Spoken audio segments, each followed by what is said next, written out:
It's 2024 and you suckers are still living in the past, but I'm here to tell you about what's going on the fantasy basketball waiver wire. Michael Bolton. Thanks, Josh. It's Michael Bolton here, and it's time for another episode of the Locked On Fantasy Basketball Podcast. Let's get to it. Let's get to it, indeed. You are Locked On Fantasy Basketball, your daily fantasy basketball podcast, part of the Locked On Podcast Network.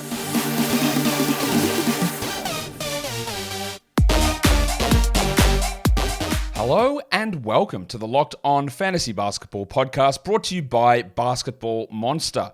My name is Josh Lloyd, and as John Farnham said, what about the age of reason? I'm also the lead fantasy analyst at basketballmonster.com, and you can find me on Twitter as always, at redrock_bball, on TikTok, at redrock_bball, and on Instagram, at Locked On Fantasy Basketball. Today's episode is brought to you by FanDuel. Make every moment more. Right now, new customers get $150 in bonus bets with any winning $5 moneyline bet. That is $150 if your team wins. Visit FanDuel.com/lockedon to get started. Thank you also for making Locked On Fantasy Basketball your first listen every day. We are free and we are available on all platforms. As you head into the new year, for those of you in America, or if you're here in Australia and the new year has already started, why don't you make it your New Year's resolution to be a double banger? Listen to the audio, watch the video, hit the subscribes and thumbs and comments and all that stuff. It goes a long way to helping the show.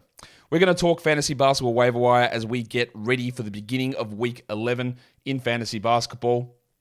So let's just take a look at the things that we always take a look at on this show, and we will start by looking at players that I am deeming must roster. Remember, these are the guys that over the next couple of weeks we're looking at who are below 65% rostered, so over 35% available, who I think just should be on rosters at this stage. And it doesn't mean that it's necessarily going to be there long term, but it does mean that for now we need to have a crack at it. I will just preface this. Andre Drummond's name is on this must roster list. It's not, because you can see the list in front of you. And there are these other 6 names that I want to talk about, because Andre Drummond has that interesting category rank issue of being absolutely horrific in free throw percentage, which can really drag you down. But when you punt that and in a -1 format, he's way up the top. Like, we know this. But I didn't include him in these 6 names, even though I do think he should be rostered, is that if you are in a delicate situation, maybe you don't want to lose the free throw category for 2 weeks. That's possible. So therefore, maybe for a small amount of people, it won't be worthwhile doing.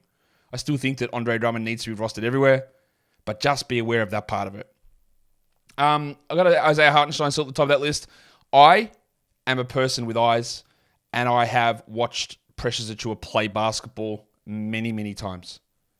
And I have seen some absolutely wild takes at times. Yeah, he's perfect for Tom Thibodeau. Okay. No, he's a really good center. Like, he's just going to thrive. Okay. I just don't agree.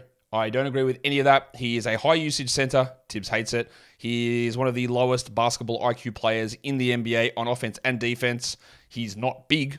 He's not a great rebounder. He's not a great defender. He's not a shooter. He's nothing. He doesn't do any of those things. So while, yes, he might impact Hartenstein slightly with a couple of minutes because he probably is better than Taj Gibson, although, honestly, debatable. There is a chance that he could play some minutes at power forward. That is also possible. But it's one of those ones where you go, Thibodeau's going to watch this guy and go, oh, no. No, absolutely not. Not having any of that. That is possible too. So that all brings me back to Hartenstein. And I just think he needs to be rostered. We'll see what happens. We'll see whether it changes later on. But for now, I'm still rolling that way. Derek Lively is still available. Shouldn't be. Just needs to be on rosters. 10s, 12s, any category league needs to be on a roster. That one, I think, is pretty simple. I don't know when Draymond Green's suspension is ending. Could be soon. Could be this week. Might be the end of this week. I'm not sure. But I do know that he's available in a lot of different spots. And yeah, is it annoying having him get suspended all the time? Yep. Is it annoying scoring single digits? Yes. But he's been a very clear top 100 player this season. And you don't just find many top 100 players sitting on the waiver wire that could be top 100 rest of season in week 11. There's a chance that he comes off the bench when he returns. There's a chance he's not that good. That's all true.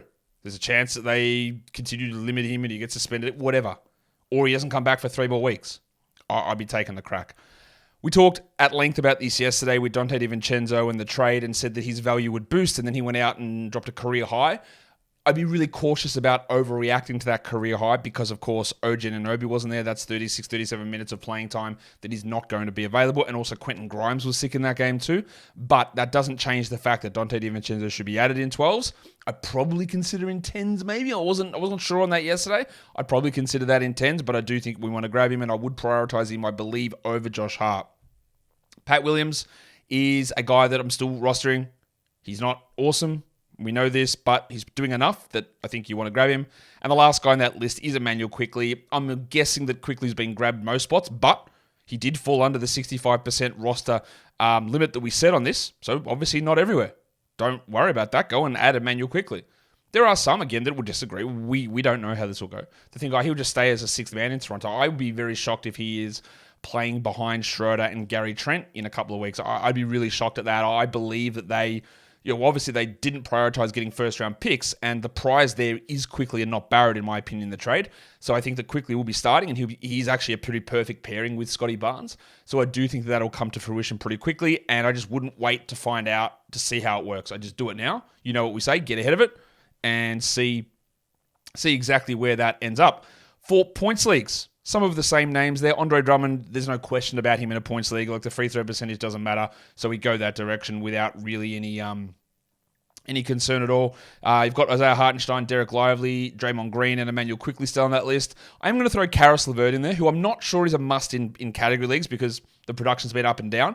But usually you can rely upon Karis LeVert to be a points league player with the absence of Garland, even though Don Mitchell is back now. LeVert is still coming off the bench. I still think that knee is bothering him, and that is causing somewhat of a problem. But for now, I do think that we go with Karis in points, and he just should be on all rosters across points leagues, and then we reassess later on if he continues to struggle, or if he struggles more, or when Darius Garland returns. Today's episode is brought to you by FanDuel Sportsbook. The NFL season is wrapping up, or the regular season is wrapping up, but there is still time to get in on the action with FanDuel, America's #1 sportsbook. Right now, new customers get $150 in bonus bets guaranteed when you place a $5 bet. That is $150 in bonus bets, win or lose. The app is so easy to use. There's so many different ways to play. Live same-game parlays. Find bets in the new Explore tab. Make a parlay in the Parlay Hub. It's the best way to find popular parlays and more. So if you go to fanduel.com/lockedon, you can make your first bet a layup. Are they cross-sporting here? This is a new copy for FanDuel. So we're doing NFL regular season, but we're doing our first bet a layup. It's NBA, my guys. Let's make all of it NBA related. Make our first bet a layup. Get you $150 in bonus bets. FanDuel, also an official partner of the NFL. And don't forget to gamble responsibly. I said this on yesterday's show that I put my first bet on. Well, actually, I didn't lie, but what I did on Twitter, I said, look, the first bet, I posted it. I talked to it on the show yesterday. Let's completely I said, I'm going to put a bet on the Pistons to win yesterday. Their money line, they were $2.30 they were paying. So I think they're going to win. So I put money on it. $50 was my first bet for the season. And then I went back and looked. I'd actually put on like 3 over-under win totals for the season back in September. But I didn't count that as regular season betting. So yeah, it was my first bet for the season, my only bet for the season. And we hit it. Well done. Not that it was a huge amount of money, but yeah, that's the only one that I did. I'm not a huge bettor, to be fair. But I thought that one looked pretty nice. And I did mention it on the podcast. And it worked out all right. Let's look at Droppable. Get that garbage out of here. What do I mean by Droppable? Again, really, really important to understand what I mean when I talk about this. You don't have to move on from these players. It's like if they're on your roster, you should go, do I need to? Do I need to hold on to them? These are guys that I project outside the top 140 as we move forward. And when you're looking at your roster and assessing it, if the guy's sitting there and there's a waiver wire guy you want to take a crack at, well, you can move on. This is not an extensive list. It's not an exhaustive list. It's a list of 6 guys that I think you can consider as move-onable players. The Baptist John Collins. Believe he was on this last week. Been talking about that pretty incessantly in the comments over at Basketball Monster and on this show. It's just not happening. The upside's not that high for him anymore. He's not that player that he used to be. He's not in the Jazz's plans. I think that's pretty clear, even though they keep starting him at center over Walker Kessler for reasons that I will literally never understand. But for now, you just do not need to roster John Collins. You can. It won't be the end of the world, but you absolutely do not need to do it. I'm going to put Rowan Barrett and Dennis Schroeder on this list. 2 Toronto teammates now. Yes, there might be there might be a reason to consider, and I'm not a big narrative guy, as you might be aware. Right, I'm not one to be like, well, RJ Barrett's going back home to Canada. He's got more to prove in front of home fans. He's going to be more motivated. So therefore, he's going to turn things around. I just can't buy that at all. As a professional athlete, getting paid millions and millions of dollars and always striving to be competitive and win, if you can't get motivated playing for New York, if you can't get motivated when you're constantly getting bagged on for not living up to what you should be able to do, are you really just going to turn things around in your new environment? Was there any inkling at all that he was unhappy in New York? No. So coming home to Canada, well, now he gets to eat poutine every day. Is he going to be firing up? I don't really think so. I just think everything we've seen from Barrett, everywhere he's gone, low percentages, low defensive stats, low rebounds, low blocks, low volume threes, some scoring that needs big minutes and high usage. And I'm not really sure how any of that changes. Not like he goes to Toronto, like Emmanuel Quickley, and moves from a 24-minute bench rocker. Finally unleashed his 30 minutes, 34 minutes as a starter. Let's go. He's been doing that, and his minutes had come down. Yes, he was at like 30 minutes a night, so maybe he plays a couple of extra in Toronto. But his game still is his game. Shout out to, was it Marlo? I think it was Marlo. Shout out to Marlo. Stanfield. What other Marlo is there? Anyway. Yeah. Barrett's Barrett. I'm not going to be like, whoa, you never know the Canada situation. He's back there. He gets to deal with the shittest people on earth and snow and cold. And now he plays for a terrible organization. So maybe things will be better. God, guys, if you are Canadian, you know that I'm joking. I actually love Canada. You know that I'm joking, but it's funny. Maybe you don't find it funny. Maybe I'll stop. I just don't believe that he's going to pick things up just because he's playing in Canada. And then for Dennis Schroeder. Again, Schroeder was great yesterday. But it's also worth remembering that there was no OG Anunoby, and there's two more guys to come in, Quickley and Barrett. So this always is an issue where you run into traps in fantasy. Shout out to 3 40-point consecutive games of Cam Thomas last season. It's in between trades. And you go, well, look at this. It was great. Yeah, cool. But what happens when we get 70 minutes, 75 minutes of Barrett and Quickley moving back into that mix, and Schroeder, who was on the bench, probably stays on the bench or moves back to the bench, and instead of playing 28 off the bench, because you've got to fit an extra 30 minutes of someone into that rotation, he loses out a bit. You do not have to drop these guys, of course, and you could, and I think it would be advisable in a lot of spots, to just hold on to Schroeder and see what happens. But you don't have to. Same with Jordan Clarkson. He's behind Colin Sexton at the moment. He's wildly inefficient and one note often in category leagues. If you want to move on, move on. Russell Westbrook's been playing better with Kawhi Leonard out. Cool. I don't think that's worth a must roster rest of season tag, so you can move on there. And the last one, again, this is controversial. I do think that we are in the position where Cam Thomas is droppable. You don't have to, and in a lot of cases, I'd be like, you probably want to hold. But if the decision to me came down to, do I take a chance on Emmanuel Quickley and drop Cam Thomas, then I would do it. We have seen the limitations of Cam Thomas. And you might think that I'm a Cam Thomas hater, and whatever you want to think about it. But I would argue that everything I've said about Cam Thomas so far has come true. I said, look, he's been on a great run. He's shooting well. When the shot doesn't fall, where does it go? And I just don't think he leads to winning basketball. And I think that they probably need to make changes to be able to get other people involved to do more stuff. And that's exactly what happened. And they moved him to the bench for Dorian Finney-Smith. And his minutes have been down like 4 of the last 5 games. That could all reverse course. It could. But this is the way that I have viewed Thomas the whole time. And he was playing really well. He's playing less well now. But his overall style has negatively impacted the team, I believe. So, if you are a Cam Thomas believer, you probably do have him. And if you're a Cam Thomas hater, like I am, you probably don't have him. So a droppable recommendation for me probably doesn't mean jack shit to you, and I do understand that. But I just think that if you follow the trajectory of where it's going, and if you are considering, hey, is he my worst player? Do I take a crack at guys like Quickley or someone else popping up?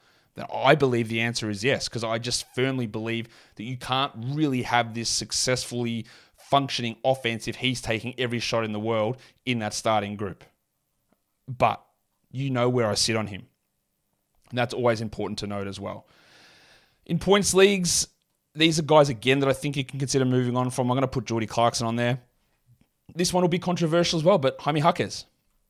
Now, the reason I would hold off on the Jaime Jaquez drop is I just don't understand. We don't have the information on Jim Butler and where he is at with his foot injury that caused him to leave the last game. So I can understand holding on to him until we wait for that.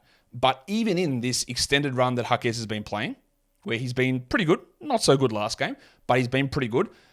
In a points league, the volume for what he does, his best categories are percentages, field goals and free throws, and that just doesn't really fly massively in points leagues. Like over the last month, in 34 minutes a night, he's averaging under 27 fantasy points, which is 120th. Like that's totally okay, and it should be on a roster, but it's with Hero out, with Bam out, with Butler out, with guys in and out everywhere. Again, it's not a must-drop situation, but it's one of those ones where I think he's probably got more value in category leagues because of his percentages, and just is there any overall massive upside for him in a points league? And I say no. Johnny Collins on that list. I've got Onyeka Okongwu on that list as well. I don't think you need to be rostering Okongwu in points leagues, but we've had that discussion since about week 2. I still believe that you hold Onyeka Okongwu in category leagues, but in points leagues, I would only be going to grab him if there is an injury or a trade that opens up 26 minutes. Because at the moment, it's not there, and he's just not an accumulator. Much like Jaquez, to be honest, where the value for him comes in defensive stats and percentages, and that doesn't lead to gigantic success in points leagues. So I don't think you have to hold him. In fact, you can easily jack him off in points leagues, no question. And the last one is Dennis Schroeder, which we have already spoken about at length about his value. Again, don't have to make moves on any of these guys if you don't want to. They're just the guys that I think you probably should have in that firing line.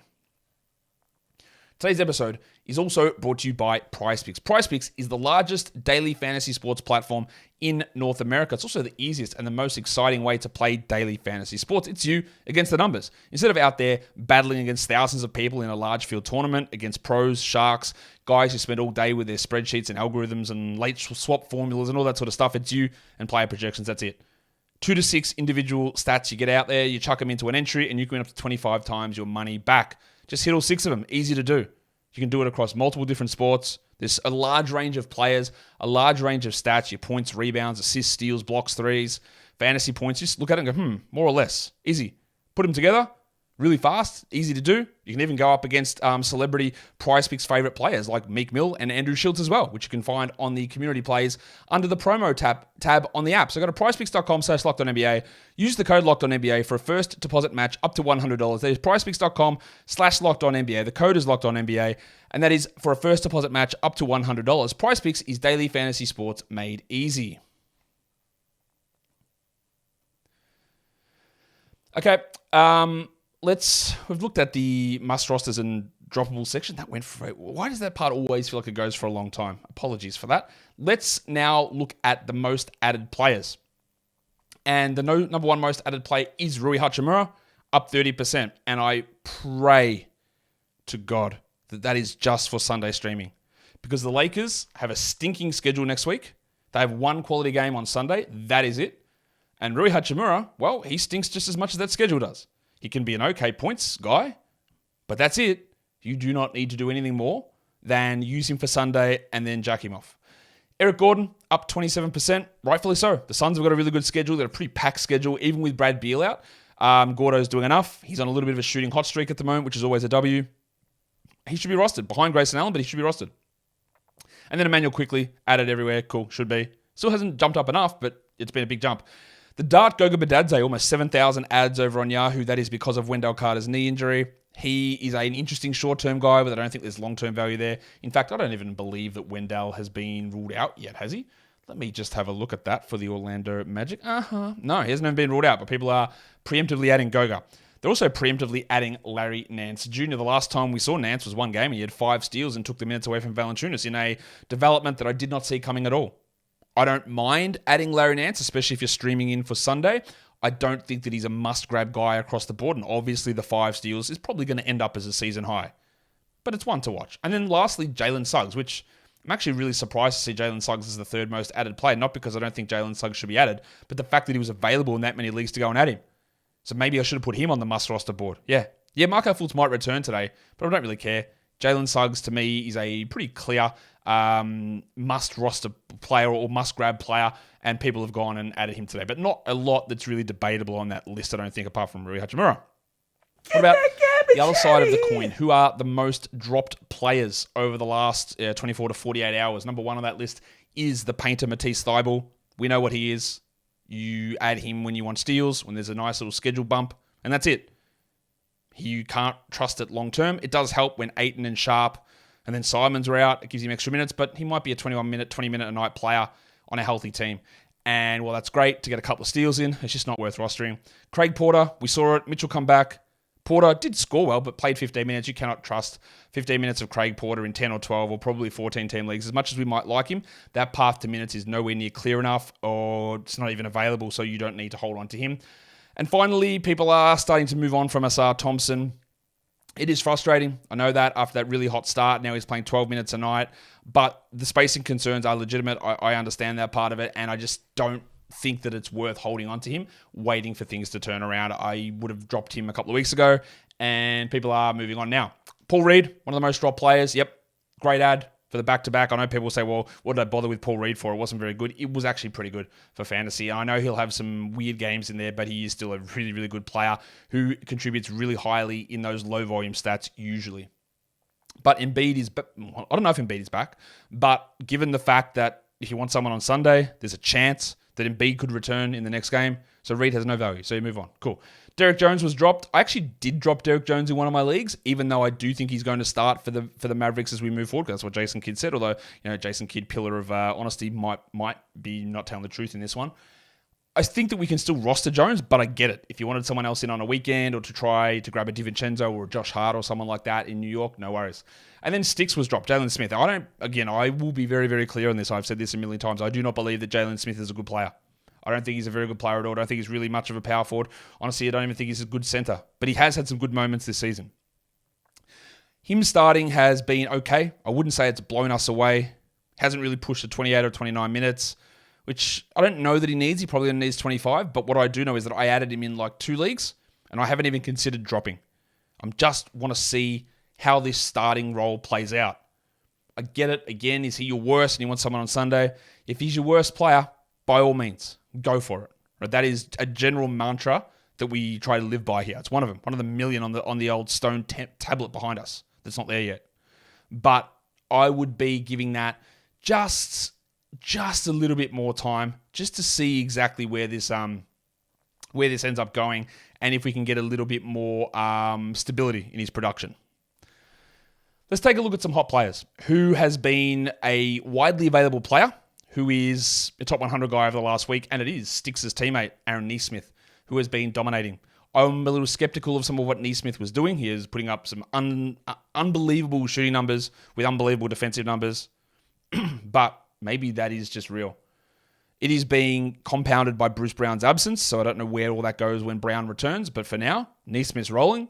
He outplayed Buddy Hield. He's outshooting Buddy Hield. He has really developed into a quality NBA rotation player. And good stuff. Day'Ron Sharpe, even as a reserve, because even the game that he started, he played reserve minutes, he's been comfortably top 100 over the last week. He's that guy that burned us very early on in the season as an elite stream when Claxton was out, and then he played no minutes. And now he's just dominating in backup minutes, really putting together big numbers. And you probably don't want him as a must roster 12, but honestly, he is producing enough to be considered in that role. Mr. Black, Anthony Black is here. This is really boosted by one very big game, one terrible game, and then that obviously wasn't boosted by the terrible one. One huge game, a terrible game, then a mid game, and it's pushed him into the top 100 over the last week. But Markelle Fultz is likely to return soon, so I just don't think we need to action anything with Anthony Black. A couple of old bastards here, Kelly Olynyk and Kyle Lowry. I cannot for the life of me understand what to do with Kelly Olynyk. One thing I do know what to do with Kelly Olynyk is not call him Lunch Lady. Terrible nickname, dreadful nickname. Last time it'll ever come out of this mouth. And I know some of you love that nickname. Not happening. As for Kelly Olynyk, though, the numbers are good. And then he'll have like a 2, 4, and 3 game coming off the bench in 18 minutes. The Jazz rotation, completely up in the air. It's like a fart noise every time you see it get put out. I don't mind him as a streamer, but it's really hard to trust. And the same goes with Kyle Lowry. Not only is he in and out of the lineup, but the Heat guys are all in and out of the lineup around him. He might play 33, he might play 21 minutes.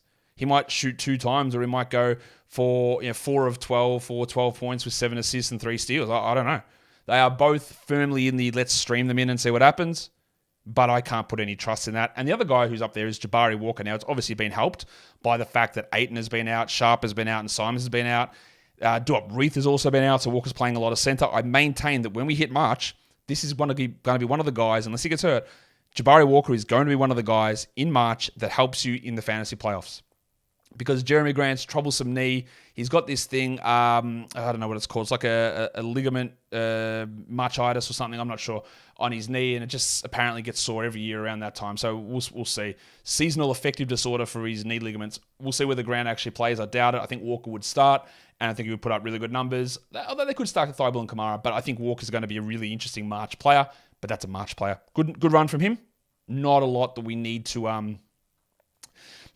worry about with that in the short term, though. Let's look at some injury replacement players. Some of the guys we spoke about already are injury replacement players. I don't like to double up these guys. I'm not going to talk Andre Drummond here, which of course is a great injury replacement sort of a guy. Just a bunch of other names that I think are worth us discussing. And even though this isn't an injury, but Trace Jackson-Davis at the moment is someone to grab. He started last game, played 28 minutes. And the reason I put him as an injury replacement is I just do not know what happens when Draymond returns. Can Draymond and Trace play together? Does Draymond start at center next to Kuminga and Jackson-Davis goes to the bench? Don't know, but it's in play. And the return of Draymond is going to have some sort of an impact on Jackson Davis. It might be positive, but it also could be negative. They should kick Kevon Looney completely out of the rotation because unfortunately for Kevon, he's cooked. He does not look good at all at the moment. And TJD is very, very clearly, in my mind, their best center. I don't know whether that is going to continue. I don't know whether he's going to continue in this role, but I do believe that we add Trace Jackson Davis and just roll with it, and we see where this ends up. Big Dick Nick, as long as doubtful legend Mark Williams is doubtful, we're going to run with Nick Richards. That is the simplest equation there is. You just hold him until I actually see Mark Williams play, and I see Mark Williams play 25 minutes. I am rostering Nick Richards. No debate on that. Tari Eason, I'm putting him on the injury replacement board because we have seen Ime Udoka. We have seen Dylan Brooks get hurt, and him decide that he will start Wild Thing, low upside legend Jayshawn Tate. Yeah, okay. Could have been Eason, but I get it. We've seen Jabari Smith get hurt and go, well, now it's got to be Eason. No, it's fossilized Jeff Green. And even in these games, Eason's playing 26, 28 minutes, which is enough for him to have value, right? That is enough. But what it also suggests to me is that if you can't push to 31, 32 minutes and get a starting job over Jeff Green or Jayshawn Tate, well, I've got a little bit of doubt about where your value lies when those players return. A little bit of doubt. It always seems to be, well, this guy needs to get injured or this guy needs to get benched like Jalen Green. And he's always going to be in and around that mix. But for now, the value is boosted because of injuries. And I just worry that he'd be one of those like 8-minute-and-a-half players when everyone is healthy. So for now, we are rolling with Eason, but just be really cautious. He's one of those guys that fantasy people love, like absolutely Danish backhands all over the shop, analysts and managers. And they're always like, why doesn't he do more? Why can't he play more? He's awesome. He's going to do this and this. But at some point, and this includes me and everything, you have to accept reality. You have to accept what he is as a player. But more importantly, you have to accept how the coach treats him. And that's where we're at with that. Same with Deshaun Thompson. So injury replacement. Duncan Robinson, I'm going to put on that board as well. The Jimmy Butler, Caleb Martin situation. Robinson's dominating. Even in bench minutes, he's putting up really strong numbers. Really strong. It's curious to me that they start RJ Hampton or even Jaime Jaquez, to be honest, over Duncan Robinson or limit his minutes, considering how good he has been this season. I think that at the moment, he's absolutely in play to be a 12-team league player. In Charlotte, we've got no LaMelo Ball still. Update on that. It's probably coming never. Gordon Hayward's out with a calf issue. So Cody Martin, unbelievably, after 10 years out, played a back-to-back on his second game. He's playing 24, 25 minutes. And that's maybe enough. Probably more into 14-team league territory, but it's close enough for me to mention it here as an injury replacement for Hayward.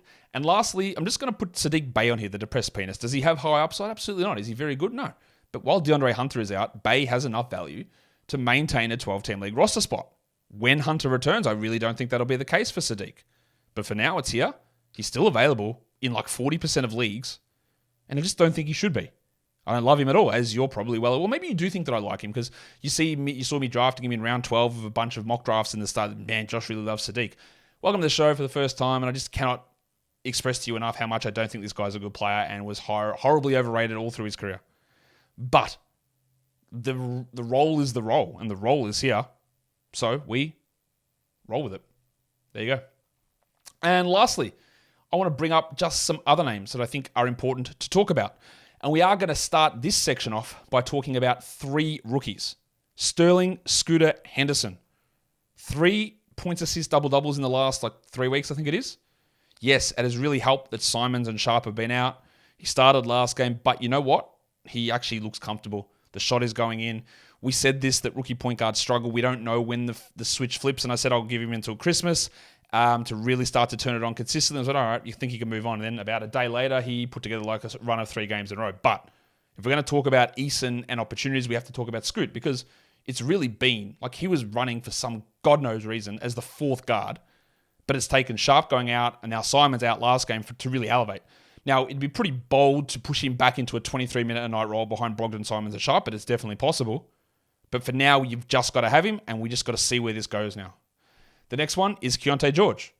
They've taken Horton Tucker out of the rotation. They're starting Chris Dunn still, but George played 28 minutes last game. I would say at this point that I would have Henderson over George. They're both Henderson's ahead of George in terms of recovery from injury, way better prospects in terms of draft pedigree, and performing at a strong level. George was performing okay, had taken that job, and now sort of faded back. But I've liked him pushing up. I don't mind a hold on George. It is more veering into luxury stash territory, but I don't mind it. A lot of people dropped or considered dropping Brandon Podziemski when he moved to the bench last game with Chris Paul starting. You don't need to do that. If he gets 30 minutes off the bench, it's fine. It does help that Klay Thompson continues to be. I know. We're gonna bother the Warriors fans. Yeah, he looks cooked again. And this is again one of the things we talked about with players being washed. Can you still occasionally have a couple of good games? Yes. But it's about, can you do it consistently? And Klay has actually been consistently bad outside of a couple of interspersed big games. So that's a worry. Also, not putting Steph on washed watch, but not a good run from Steph, has it? Not a good run at all. Chris Paul moved back to the starting lineup ahead of Podziemski, and Chris Paul, I don't think there's any debate about it, is much better as a starter versus a bench player. But if Podziemski's getting 30 off the bench, which he still did, it's enough for me to hold. So we hold, and we adjust it later. I'll just mention this again. I do believe that in the coming weeks, that Trey Jones is going to get an opportunity to start. I don't know if that is true or not. That is not based on any inside information. It's me trying to see a trend coming. And I don't mind that ad. Peyton Watson, probably should have had him on the injury replacement board, to be honest. But he's here now. No Aaron Gordon. Watson's been great in the games without Az. He was the guy that we posited would be the ad. We hoped they wouldn't start Justin Holiday. Watson was the guy. Watson is the guy. And Watson's the ad there in Denver. And lastly, Gary Trent. I bring him up because he moved into the starting lineup with the demotion of Dennis Schroeder. And then 2 games later, a trade happened. Gary Trent, free agent at the end of this season, a frustrating shot selection player. I don't think he's going to be the guy keeping Emmanuel Quickly out of that role. Now, I guess you could argue that having Quickly and Trent in the starting lineup together and benching a Jakob Poeltl or not playing RJ Barrett, which I would be in favor of, would open up more spacing for Barnes and Siakam. I'm not sure that Darko is going to do that. That's what I would do. But we need to just watch where Trent sits. He was a soft ad when he got to the starter's role because points and threes can be useful in more volume, and we'll see where it goes now. I'm not convinced that it's going to last, but it is something that we need to watch. And that is the end of the show. That is the Waiver Wire show done, and you can follow this podcast wherever you follow podcasts, and you can be a double banger, audio and video. Thumbs ups, comments, follows, subscribes, notification bells. It's all a great way of starting off your 2024 with the best karma possible. Guys, we are done here. Thank you so much for listening, everyone. See ya.